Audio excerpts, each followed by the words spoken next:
Commission, collection, corruption.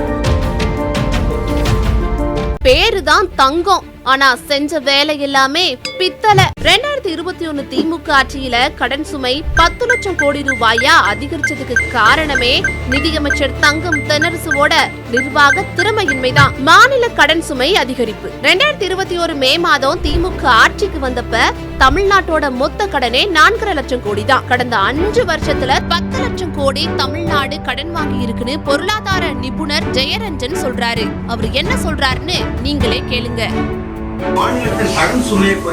கடன் சுமை எல்லாம் குறைக்கணும்னு அவசியமே இல்ல. ஃபர்ஸ்ட் கடன் சுமைன்னு யார் சொன்னா? மாநிலத்துல கடன் சுமை அதிகமானாலே அது மிகப்பெரிய பாதிப்பை ஏற்படுத்தும். வரி வருமானம் எல்லாமே கடனுக்கான வட்டி கட்டவே சரியா போயிடும். புதிய வேலை வாய்ப்புகள் திட்டங்களுக்கு நிதி ஒதுக்க முடியாத நிலை ஏற்படும். கல்வி, சுகாதாரம் மற்றும் சமூக நலத்திட்டங்களுக்கு நிதி ஒதுக்க முடியாத நிலை ஏற்படுங்கிறது ரொம்ப உறுதி. சும்மாவே கடன் சுமையால தத்தளிக்கிற தமிழ்நாடு பெருவெள்ளம், பேரிடர் காலத்துல நிதி இல்லாம ரொம்பவே பலவீனம் அடையும். இதுக்கெல்லாம் காரணம் தங்கம் தென்னரசோட நிதி நிர்வாக சீர்கேடுதான். சரி, கடன் வாங்கின பணம் எல்லாம் எங்க போச்சு?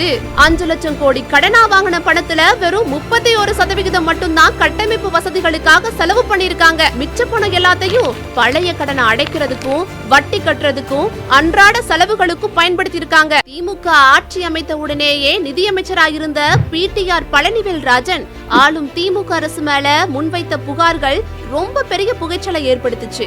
30,000 கோடி ரூபாய் புகார் குறித்து ஊடகத்துல பிடிஆர் பழனிவேல் ராஜன் பேசியதை அடுத்து கடுப்பான திமுக அரசு நிதித்துறைய தலைமைக்கு இணக்கமான தங்கம் தென்னரசு கிட்ட ஒப்படைச்சாங்க. தங்கம் தென்னரசு கடந்த 2006ல இருந்து 2011ஆம் ஆண்டு வரை திமுக ஆட்சி காலத்துல வருமானத்திற்கு அதிகமா சொத்து குவித்ததா கடந்த 2012ஆம் ஆண்டு வழக்கு தொடரப்பட்டுச்சு. 74.58 லட்சம் ரூபாய் சொத்து குவிப்பு வழக்குல இருந்து கடந்த 2022ஆம் ஆண்டு தங்கம் தென்னரசு மற்றும் அவரோட மனைவி மணிமேகலை ஆகியோர் விடுவிக்கப்பட்டதை எதிர்த்து சென்னை உயர்நீதிமன்றத்துல அப்பீல் செய்யப்பட்டது. இருந்தாலும் இந்த வழக்குல தங்கம் தென்னரசுக்கு சிறை தண்டனை கிடைப்பதற்கான வாய்ப்பு ரொம்ப அதிகமாவே இருக்கு.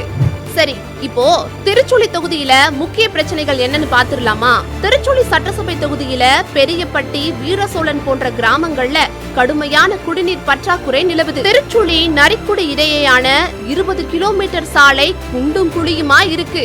புதிய பேருந்து நிலையம் அமைக்கும் வாக்குறுதி இன்னுமே நிறைவேற்றப்படல. இந்த திருச்சுழியில போதைப் பொருள் புழக்கம் ரொம்பவே அதிகம். கடந்த 2025ஆம் ஆண்டு ஜூன் மாதத்துல 2500 கிலோ தடை செய்யப்பட்ட குட்கா பிடிபட்டிருக்கு. நரிக்குடி மற்றும் திருச்சுழி பகுதிகளில் வைகை ஆத்துல அதிகாரிகளோட துணையோட ரொம்ப பெரிய அளவுல மணல் கொள்ளை நடைபெற்று வரதா புகாரும் எழுந்திருக்கு. திமுகவே ஊழல், ஊழல்லாம் திமுக. இந்தியாவிலேயே ஊழலுக்காக கிடைக்கப்பட்ட ஒரே அரசாங்கம் திமுக அரசாங்கம்.